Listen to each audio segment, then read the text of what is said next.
मोहन सिंह जी, हम कर करा के और कर कह सकते हैं। कानून ने रविचंद्र और राजीव शुक्ला को बेल दी है। वैसे वो अभी तक शक और कानून के दायरे से बाहर नहीं है। लेकिन आप कानून के रखवाले तो है ना इंस्पेक्टर साहब। आप उन दोनों के खिलाफ और सबूत इकट्ठा क्यों नहीं करते? सर जी, 6 साल में जो बन पाया है हमने किया है। नहीं किया है इंस्पेक्टर साहब। मेरी बीवी को मारकर नहर में फेंक दिया गया और अभी तक आप ये पता नहीं लगा पाए हैं कि उसको मारने से पहले उसके साथ क्या क्या किया गया था। आपको अभी तक मर्डर वेपन नहीं मिला है। आपको वो सफेद रंग की मारुति वैन नहीं मिली है जिसमें मेरी बीवी को अगवा किया गया था। 6 साल बहुत होते हैं इंस्पेक्टर साहब इन सारी चीजों को ढूंढने के लिए। और छुपाने के लिए भी बहुत होते हैं मिस्टर मोहन सिंह। 6 साल काफी लंबे होते हैं। बात 5-6 साल की नहीं है। वक्त पर हमारा अधिकार नहीं होता है, उसे हम नहीं बनाते। पर इज्जत हम खुद बनाते हैं, उसकी रक्षा भी करते हैं। एक बार वो चली गई तो वापस कभी नहीं आती। अब कभी भी रिहा हो जाऊं, क्या फर्क पड़ता है? शक ने तो उम्र कैद की सजा दी है, मुझे भी और मेरे परिवार को भी। कुछ समझ में नहीं आ रहा साहब, मैं दुकान संभालूं या घर? हमारी बेटी की उम्र शादी के लायक हो चुकी है, पर उसके लिए कोई रिश्ता नहीं आता। सब कहते हैं उसका बापू खूनी है, गंदे गंदे इल्जाम लगाते रहते हैं। और हमारा बेटा, वो तो अपने बापू से मिलने तक नहीं जाता, अपने नाम के साथ उनका नाम तक नहीं जोड़ता। ये सजा कब तक चलेगी साहब? देखिए, जब अदालत अपना फैसला सुनाएगी तभी पता चलेगा।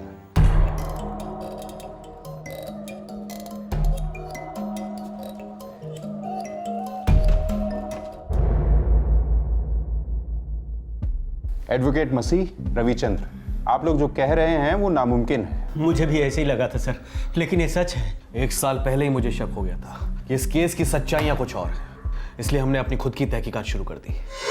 वकील साहब, ये हर बार ही तारीख शिफ्ट हो जाती है, छुट्टी वेस्ट हो जाती है, मेरी बेचैनी बढ़ती है। कब अपना नाम क्लियर कर पाऊंगा पूरी तरह? रवि, अब जो कुछ करना है हमें खुद करना होगा। क्या मतलब वकील साहब? मतलब ये कि कोर्ट जब तक पुलिस को आगे इन्वेस्टिगेशन करने के लिए नहीं कहती, तब तक पुलिस कुछ नहीं करेगी। कोर्ट में हजारों केस चल रहे हैं, मगर तुम्हारे पास जिंदगी सिर्फ एक है। तो हम क्या कर सकते हैं वकील साहब? खुद पुलिस बन के इन्वेस्टिगेशन कर सकते हैं। रवि, ये जो औरत रज्जो है, उसके अतीत के बारे में तुम मुझे कुछ बता सकते हो? उसका कोई पुराना दुख, कोई दर्द, कोई गुजरा हुआ हादसा? वकील साहब, वो तो हमेशा मुस्कुराती रहती थी, मदद करने में हमेशा आगे। बस एक बार आंखों में आंसू देखे थे उसके। हाँ भैया, सुनाइए। अच्छा, अरे ये तो बहुत अच्छी खबर है। लड़की कहाँ की है? लड़की बिहाना गांव की है। नहीं नहीं भैया, मैं नहीं जानता हूँ बिहाना गांव के बारे में। अच्छा भैया, रखता हूँ, पाए लागू। मास्टर जी। जी रज्जू जी। वो आप अभी बिहाना गांव के बारे में बात कर रहे थे ना? अरे हाँ, मेरे भतीजे की शादी तय हुई है, लड़की बिहाना की है। आप जानती हैं बिहाना गांव को? मेरा मायका है बिहाना। अरे वाह, कैसा है ये गांव? बड़ा है क्या? अभी कैसा है पता नहीं। क्या हुआ रज्जू जी? कुछ नहीं, कुछ नहीं। मतलब रज्जो एक अरसे से अपने मायके नहीं गई थी?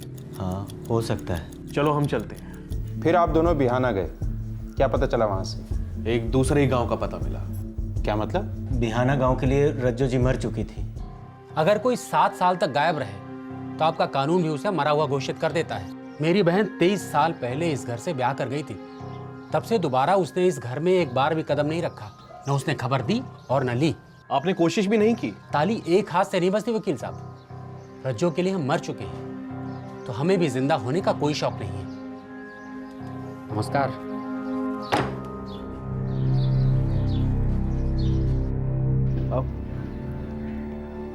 अरे मर्जी के खिलाफ शादी कराई थी रज्जो की।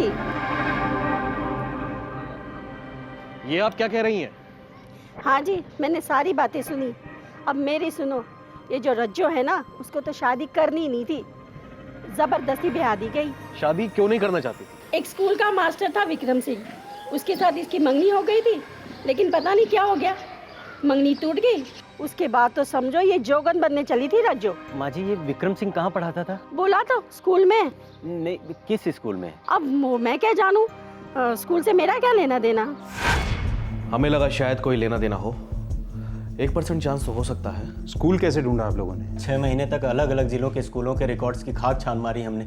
पिछले 38 सालों में हमारे स्कूल में जितने भी अध्यापक रह चुके हैं उन सबके नाम इस रजिस्टर में हैं, और यहाँ भी। विक्रम सिंह क्या पढ़ाते थे मालूम नहीं?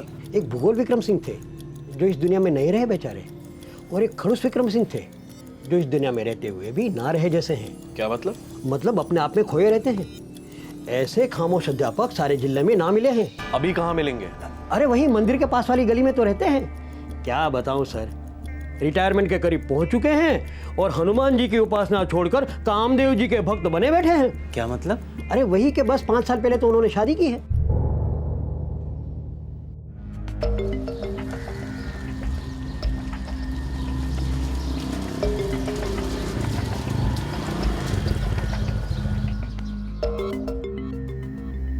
वकील साहब, हाँ, शायद यही विक्रम है।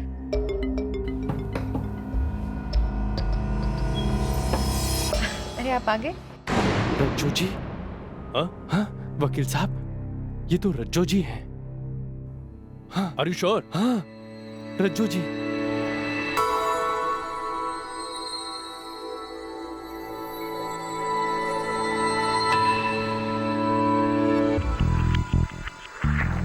शक्ल तो मिलती है। सर, दोनों एक ही शक्लें हैं और रज्जू जी ही हैं। भारत नगर है गांव का नाम। मैंने आसपास वालों से पूछा था, सबने यही कहा कि 6 साल पहले शादी करके लाया था उसे, एग्जैक्टली उसी टाइम जिस वक्त रज्जो यहाँ बुलंदशहर से गायब हुई थी, और बाद में पता नहीं किसी की लाश मिलती है। इंस्पेक्टर, ये बहुत बड़ी साजिश है। और कुछ एडवोकेट मसीह? इंस्पेक्टर साहब, ये बहुत कुछ है, और मैं किसी अच्छी खबर की उम्मीद करता हूँ। ये खबर जब तक हम लोग चेक नहीं कर लेते, आप दोनों अपने पास ही रखें। खबर तो पक्की है इंस्पेक्टर साहब, और अगर आप एक्शन ले रहे हैं तो हमें किसी को बताने की क्या जरूरत है। इजाजत दीजिए। जी नमस्कार।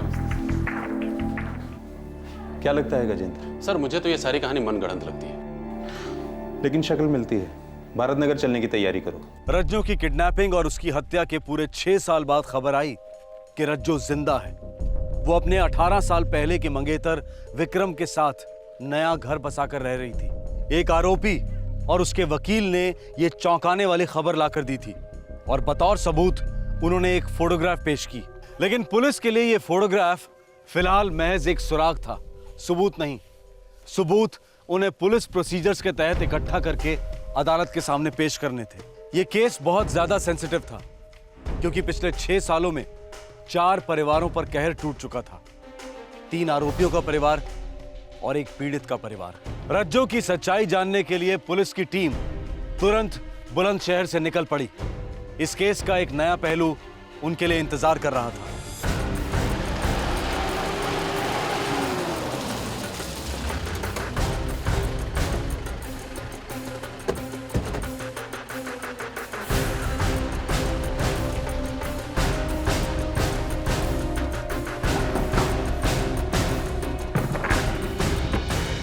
जी? आपका नाम? जी, मैं रज्जू। आप शादीशुदा हैं? जी हाँ। पति का नाम? विक्रम सिंह। विक्रम सिंह। क्या बात है इंस्पेक्टर, क्या हुआ? जी यही है मेरे पति विक्रम सिंह। जी, आप लोगों को हमारे साथ बुलंदशहर चलना होगा, बाकी बातें रास्ते में करेंगे। चलिए।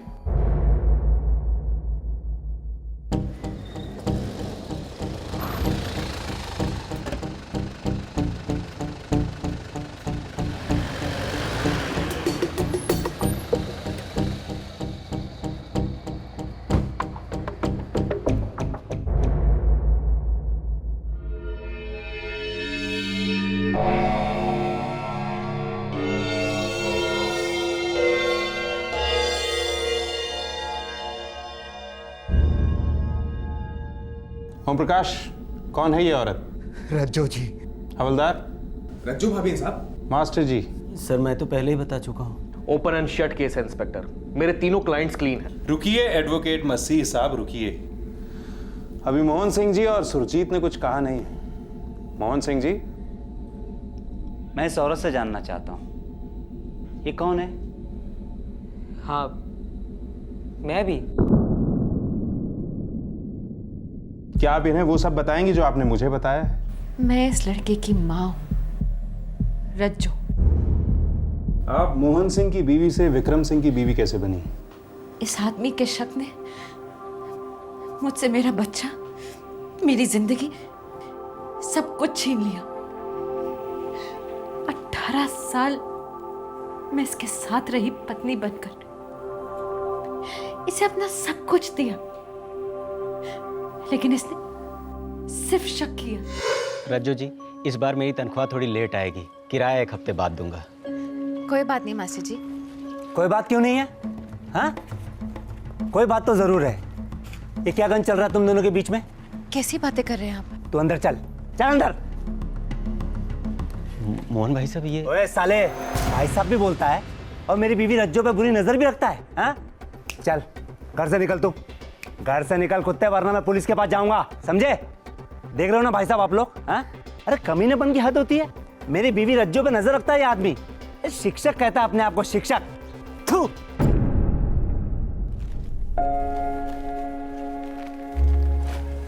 ओम जी, ये बाकी सामान रहने दीजिए, मेरे पास 300 रुपए कम है। पैसे कम है तो क्या हुआ, कहीं भागे जा रहे हैं क्या? शुक्रिया ओम जी। पैसे तो कहीं भागे नहीं जा रहे हैं, लेकिन तू भागने का प्लान बना रहा है मेरी बीवी के साथ, हैं? मैं तेरी नीयत को अच्छी तरह समझता हूँ। अरे बेशरम है साला, दुकान की आड़ में सिटियाबाजी करता है, हैं? ये क्या कह रहे हैं, क्या बकवास कर रहे हो? चुप कर ओम प्रकाश के बच्चे। तेरी लीचड़गिरी सारी दुनिया जानती है, हर औरत के सामने ही हु हा हा, हैं? लेकिन ध्यान रहे, मेरी बीवी से दूर ही रहना, नहीं तो तेरी ये सड़ी दुकान और तुझे दोनों को बंद करवा दूंगा। तू जानता नहीं है मेरी पहुंच कहां तक है। आप लोग भी मोहल्ले में एक ही दुकान मिलती है क्या आपको? हैं? अरे बेशरम है साला, 1 नंबर का, दुकान के आड़ में सटियाबाजी करता रहता है ये। मेरी बीवी से दूर रहना, समझे? अरे भाभी जी, मंदिर से आ रही, लाइए प्रसाद खिलाइए। आपने ट्रेन की टिकट मंगवाई थी, वो मैं ले आया हूँ। ये रही आपकी ट्रेन की टिकट और बाकी के बचे पैसे। ए साले हवलदार, छोड़ मेरी बीवी का हाथ। रुक, अभी आके बताता हूँ। भाभी जी, ये तो हद हो गई, आज जवाब दे के ही रहूंगा। नहीं नहीं भाई साहब, मैं आपके आगे हाथ जोड़ती हूँ। देखिए, बात बढ़ाने से क्या फायदा, आप अपने घर जाइए। 2 टके के हवलदार, तेरी हिम्मत कैसी हुई रे बीच रास्ते में मेरे बीवी पे हाथ डालने की? मोहन जी, बहुत हो गया। बहुत तो अब होगा। डीसीपी से लेकर कलेक्टर, हर एक से पर्सनल टच में हूँ मैं, छोड़ूंगा नहीं तुझे मैं। और ये सारा मोहल्ला गवाही देगा मेरे लिए। देख रहे हो ना आप लोग? हाँ, आप सब लोग देख रहे हो ना क्या जमाना आ गया? ये रक्षक ही भक्षक बन गए। बेटा डरता नहीं हूं मैं तुझसे, ऊपर तक जाऊंगा, याद रखना। चल जो, चल, टंगी लगा रखी है इधर। ये तीनों अच्छे लोग हैं, हमेशा मेरी मदद करते, शरीफ लोग, घर बार वाले लोग। इनको सबके सामने जलील होना पड़ा, इनके कारण मुझे शर्मिंदगी महसूस होती, माफी मांग नहीं सकती। ये फिर गलत समझ बैठे तो एक औरत के लिए कितनी बुरी बात है, इस उम्र में शादी के इतने साल बाद ये सब देखना पड़े। कहीं भी अकेले जाने नहीं देते, मंदिर जाती तो भी सुरजीत को साथ भेजते, 24 घंटे मुझ पर निगरानी रखते। मेरे बच्चे को इन्होंने इस कदर अपने काबू में रखा था, वो तो भूल ही गया था कि मैं उसकी माँ हूं। मैं सारा दर्द पीकर इन दोनों की पूरे दिल से देखभाल करती, मुस्कुराते हुए ताने सुनती। लेकिन एक रात तो हद हो गई। पापा, कल दोपहर को मम्मी किसी से फोन पे बात कर रही थी, जैसे ही मैं आया तो तुरंत फोन काट दिया। बकवास मत कर सुरजीत, वो मैं अपनी सहेली से फोन पे बात कर रही थी। वही था ना, शादी से पहले वाला स्कूल मास्टर जिससे तेरा चक्कर चल रहा था, जिसकी झूठन को तेरे बाप ने मेरे गले से बांध दिया। बस भी कीजिए, बच्चे के सामने कितनी गंदी बात कर रहे हैं। सुरजीत, तुम अंदर जाओ। सुरजीत कहीं नहीं जाएगा, तो यहीं रुक बेटा। तुझे जानना जरूरी है कि तेरी माँ कौन है और कैसी है। बता, शादी से पहले तूने क्या क्या गुल खिलाए? शादी से पहले तूने क्या क्या गुल खिलाए थे? हैं? किसे फोन करती है? किसे फोन करती है? नहीं समझ में आता तेरे? हैं? कितनी बार मार खाएगी? किसी को नहीं, मैं अपनी सहेली से बात कर रही थी। वो स्कूल मास्टर? रोको ना अपने पापा को, रोको ना इन्हें। रोकू? मैं रोकू? मेरा तो दिल करता है कि मैं भी आपको मारूं। सुना बेटे ने क्या कहा? हैं? बता किसको फोन कर रही थी? बता किसे फोन कर रही थी? हैं? मोहल्ले वालों के साथ भी गुलछर्रे उड़ाती है।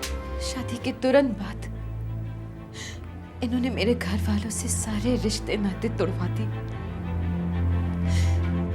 जब बाबा गए तब भी जाने नहीं दिया। पूरे 18 साल किसी से मिलने नहीं दिया। और फिर उस रात जो ऐसा लगा जैसे मेरा बच्चा, मेरा सुरजीत भी मुझसे अलग हो गया है। उस रात मेरे अंदर कुछ टूट गया और मैंने वो घर छोड़ दिया। मैं भगवान को साक्षी मानकर इस शादी को तोड़ रही हूँ। मुझे ढूंढने की कोशिश मत कीजिए। मेरा अब आपसे कोई नाता नहीं। सुरजीत बेटा खुश रहो। भगवान से प्रार्थना करती हूँ कि किसी दिन तुम्हें सच और झूठ के बीच का फर्क पता चले। मैं रहूं ना रहूं, मेरी दुआएं तुम्हारे साथ हैं।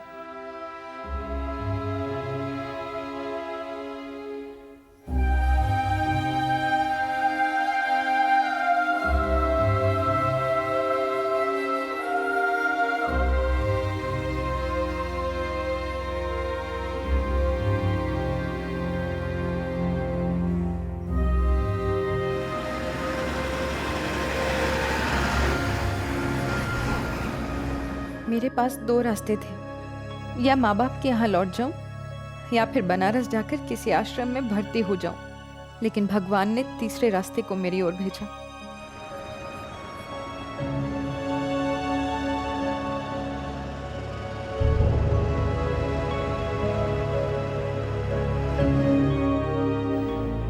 इनके सारे घिनौने इल्जामात झूठे हैं। शादी से पहले मेरी विक्रम जी से सगाई हुई थी। जी हाँ इंस्पेक्टर, दरअसल मेरे पिताजी की मृत्यु की वजह से ये शादी नहीं हो सकी। उसके बाद मैं शादी करना ही नहीं चाहती थी, लेकिन बाबा के कहने पर इनसे शादी की। लेकिन शादी के बाद इन्हें अपना सब कुछ माना, सिर्फ इन्हें। किसी दूसरे की तरफ देखा तक नहीं। पूरे 18 साल। बस मुझे और जिल्लत नहीं सहनी थी। और जब रज्जो ने मुझे अपनी सारी बात बताई तो मैंने इनके सामने शादी का प्रस्ताव रखा। और मेरी खुशकिस्मती है कि इन्होंने हाँ कर दी। अपनी सारी बुरी यादें भुला दो अब रज्जो, और आज से एक नई शुरुआत। आधी जिंदगी तो खत्म हो गई ना विक्रम जी। लेकिन अभी आधी जिंदगी तो बाकी है ना रज्जो, और नियति की जो मर्जी है उसे हमें स्वीकार तो करना पड़ेगा ना। अब मुस्कुरा दो।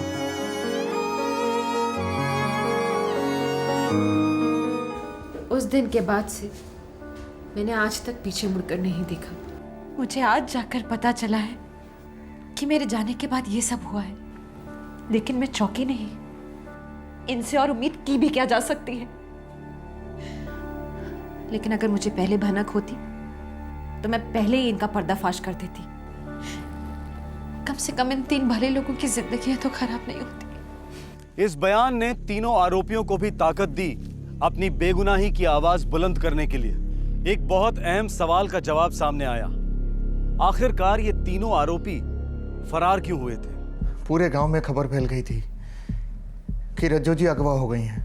हमने सुना कि मोहन सिंह हमारे खिलाफ शिकायत दर्ज करने जा रहा है। इस पागल आदमी ने तो हमारा पल्ला वैसे ही कमजोर कर रखा था। पूरे मोहल्ले के सामने हमें बेइज्जत कर चुका था ये। देख रहे हो ना आप लोग? हाँ, आप तो लोग देख रहे हो ना क्या जमाना आ गया है। ये रक्षक ही भक्षक बन गए। मेरी बीवी रज्जो पर नजर है इस आदमी की। अरे यह आदमी अपने आप को शिक्षक कहता है। आइंदा से सामान वामान लेने नहीं आई हो यहाँ। पहुंच मत जाना घर पे। हम बहुत ज्यादा डर गए थे। हम बहुत सीधे साधे लोग हैं साहब, कोई पहुंच नहीं पहचान नहीं। मैं तो पुलिस फोर्स में होने के बावजूद इतना डर गया। इन दोनों का तब बुरा हाल था। हमने सोचा जब तक राजू भाभी नहीं वापस मिलती तब तक हमारा छुपे रहना ही बेहतर है। क्या दिन देखने पड़ रहे हवलदार भाई। जिंदगी में किसी का कोई नुकसान नहीं किया, सबसे दोस्ती, कोई बैर नहीं। फिर भी मैं तो बच्चों को सच्चाई और नेकी का पाठ पढ़ाता हूँ, उस पर अमल भी करता हूँ। मैं मोहल्ले में सर उठा के चलता हूँ, और मैं ही क्यों, आप सभी भी तो चलते हैं। लेकिन अगर पुलिस हमें गिरफ्तार करके घसीट के घर से ले गई तो मोहल्ले में कितनी थू-थू होगी। पुलिस मार मार के खाल खींच लेती है लॉकअप में। अरे यार, हम अपने घर लौट भी पाएंगे क्या कभी? ऊपर वाले पे भरोसा रखें। चलो अभी चलते हैं। शिकायत दर्ज हो चुकी है और वारंट भी हमारे खिलाफ निकल चुका है।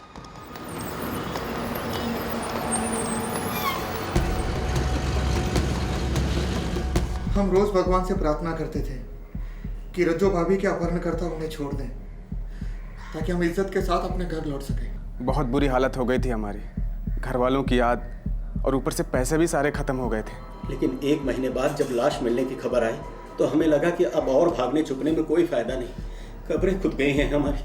हमारे पास सरेंडर के अलावा और कोई चारा नहीं था। रज्जो जी, आप ही अदालत को बताइए, एक आप ही हैं जो तीनों की खोई हुई इज्जत वापस दिला सकती हैं। बताऊंगी, सब कुछ बताऊंगी जी। तो अब आप बताइए मोहन सिंह साहब, ये औरत कौन है? मैं नहीं जानता। ये तुम्हारी पत्नी रज्जो नहीं, सुरजीत की माँ रज्जो नहीं? सुरजीत की माँ और मेरी पत्नी रज्जो को हमने अपने हाथों से आग दी, और मरने के बाद कोई इंसान वापस जिंदा नहीं होता। हो सकता है ये मेरी पत्नी रज्जो की हमशक्ल हो, प्लास्टिक सर्जरी का भी कमाल हो सकता है, बहुत कुछ हो सकता है, लेकिन मुझे पूरा यकीन है कि इस औरत को इस चालाक वकील ने खड़ा किया है ताकि मेरे पत्नी के ये तीनों कातिल आजाद हो सके। ये मेरी पत्नी रज्जो नहीं है, हो ही नहीं सकती। क्यों बेटा, ये तेरी माँ है? नहीं, मेरी माँ मर चुकी है। कहानी ने एक और जबरदस्त ट्विस्ट ले लिया था। मोहन सिंह और सुरजीत दोनों ही रज्जो को पहचानने से साफ इनकार कर रहे थे। फिर एक बार शक की सुई डगमगाई। क्या मोहन सिंह की बातों में जरा सी भी सच्चाई थी? क्या रज्जो के बयान में थोड़ी सी भी खोट थी? क्या यह वाकई कोई साजिश हो सकती थी? पुलिस ने दोनों पार्टियों पर नजर रखी और दोबारा से इस केस की छानबीन शुरू कर दी। सर, वो विक्रम स्कूल टीचर है और रविचंद्र भी स्कूल टीचर है। हो सकता है दोनों मिले हुए हों। होने को तो हो सकता है, लेकिन सबसे पहले रज्जो की असलियत क्लियर करनी है। जी। तुम सबसे पहले उसके भाई से कांटेक्ट करो, अगर है तो उसका रज्जो से खून का रिश्ता है। 25 साल से हमने उसे देखा तक नहीं है, हमारा उससे कोई लेना देना नहीं है। देखिए भाई साहब, अगर आप कोऑपरेट करेंगे तो अच्छा रहेगा। बहुत से लोगों की जिंदगियां दांव पर लगी हुई हैं, इसीलिए मैं कह रहा था। मुझे क्यों एतराज होने लगा इंस्पेक्टर साहब? अभी बुला देता हूँ। सुरजीत, सुरजीत बेटे। जी पापा। बेटा, ये इंस्पेक्टर साहब जो बोले वो करो, डरो नहीं। मुझे कोई एतराज नहीं, मैं तो कुछ भी करने को तैयार हूँ, बस उस दरिंदे को सजा हो जाए।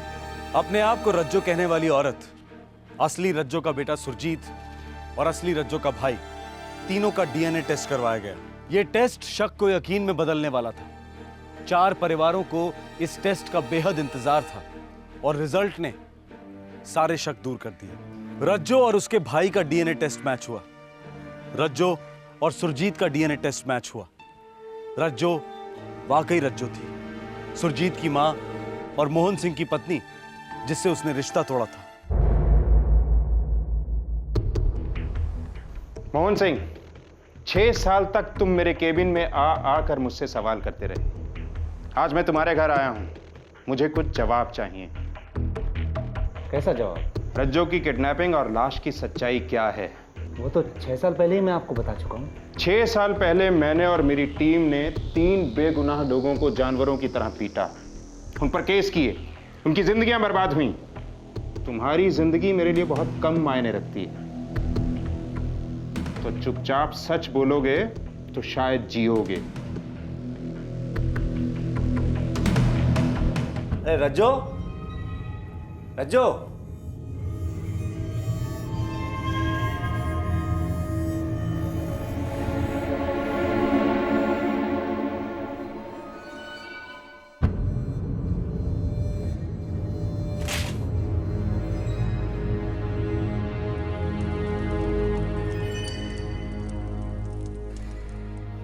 सुरजीत बेटे। हाँ पापा। मेरा शक सही निकला बेटा, भाग गई वो उल्टा। तेरी माँ तुझे, मुझे, हम दोनों को छोड़कर भाग गई।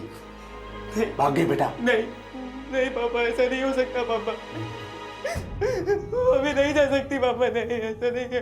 रो मत बेटा, बेटा आज से तेरा बाप तेरी माँ मैं खुद हूँ बेटा।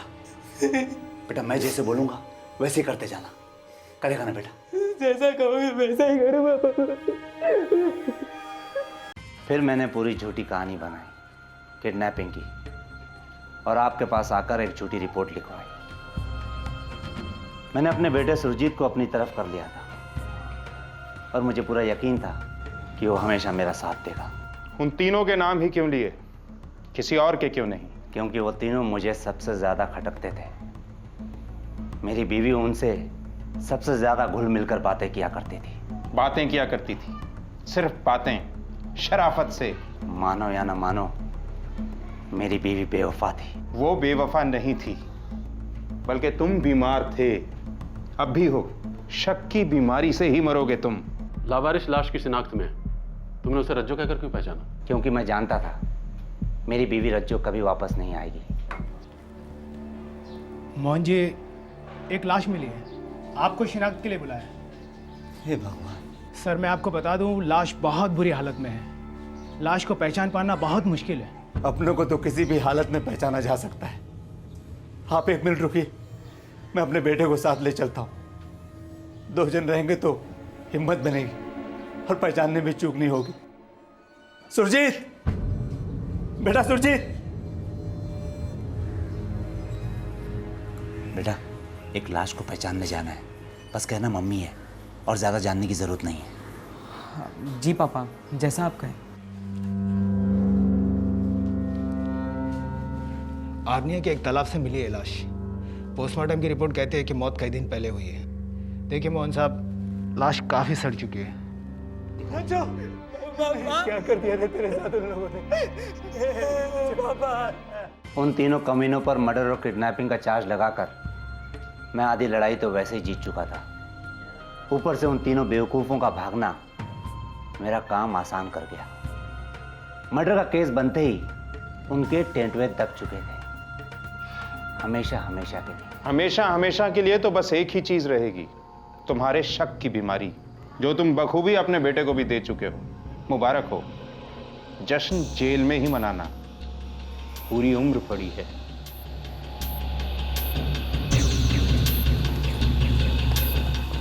मोहन सिंह और सुरजीत को संगीन झूठे इल्जाम लगाने और झूठे बयान देने के जुर्म में गिरफ्तार किया गया।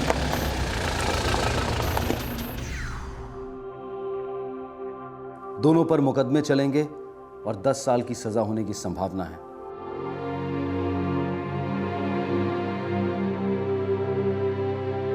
अदालत ने ओम प्रकाश को बाइज्जत बरी किया है। कांस्टेबल राजीव शुक्ला और स्कूल टीचर रविचंद्र के खिलाफ केसेस भी खारिज किए गए हैं।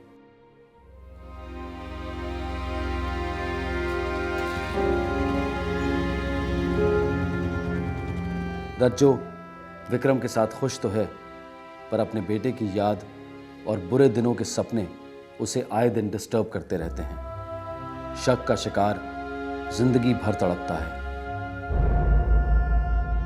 कल और आज 2 भागों में दिखाई गई ये दास्तान शक की कहानी वाकई एक अद्भुत केस है। किसी ने किसी की जान नहीं ली, लेकिन शक ने कितनी सारी जिंदगियां बर्बाद कर दी। मर्द और औरत के रिश्ते के बीच में जब शक का वायरस दाखिल होता है तो वो एक दस्तक होती है कि सिर्फ रिश्ते ही नहीं बल्कि रिश्तेदार भी खतरे में हैं। क्राइम पेट्रोल दस्तक लगातार आपके लिए जुर्म की कहानियां लेकर आता रहेगा। हमारा मकसद है जुर्म से लड़ना, उसे कम करना, और उसके लिए सबसे ज्यादा जरूरी है उसे समझना। आपसे फिर होगी मुलाकात, तब तक अपना ख्याल रखें, सुरक्षित रहें। जय हिंद।